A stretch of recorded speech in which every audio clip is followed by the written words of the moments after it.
Well, it's 8 o'clock on Wednesday. I've got the yellow bike on the lift. I installed the speedometer last night.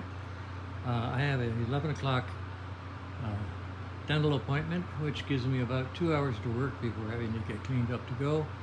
And it takes longer than 2 hours to do this, so I did most of the work last night.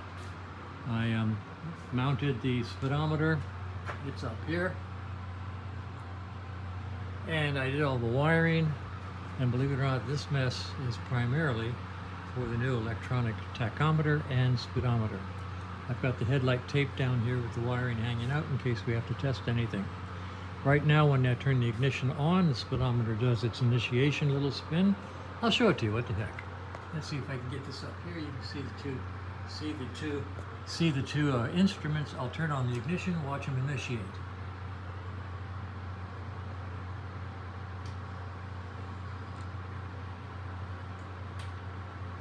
Okay, that needle spin is the initiation they go through each time you turn on the ignition. Kind of cool, kind of spiffy. Anyway, the bike has been started, so it runs. And the client is coming. We're going to do the calibration on the, well, first of all, we're going to test it by putting the drill onto the cable and see if the cable will spin the speedometer. It's not really a cable, it's some sort of transducer in there, maybe magnetic, I don't know. It's only got 2 wires, so one would think it's magnetic.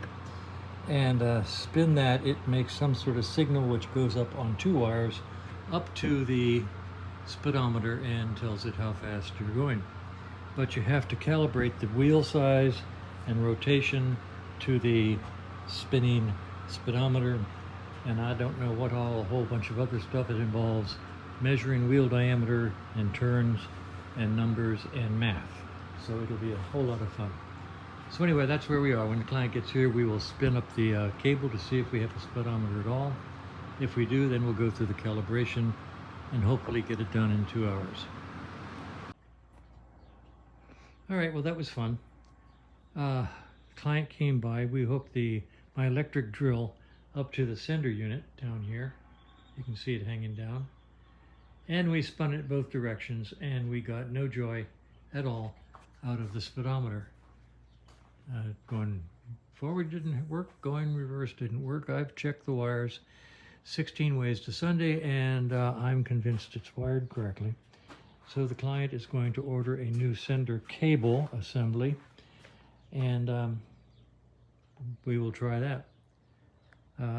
Considering the temperatures lately, we talked about him taking the bike and keeping it until he got the new cable. It's going to be in the it's going to be in the hundreds over the next week or so. So we're going to keep the bike here. In the meantime, I think later on today, possibly, I'm going to put this BSA up on the lift and start on some of the things that are on its work order. So yellow bike gets parked, and gonna stay busy.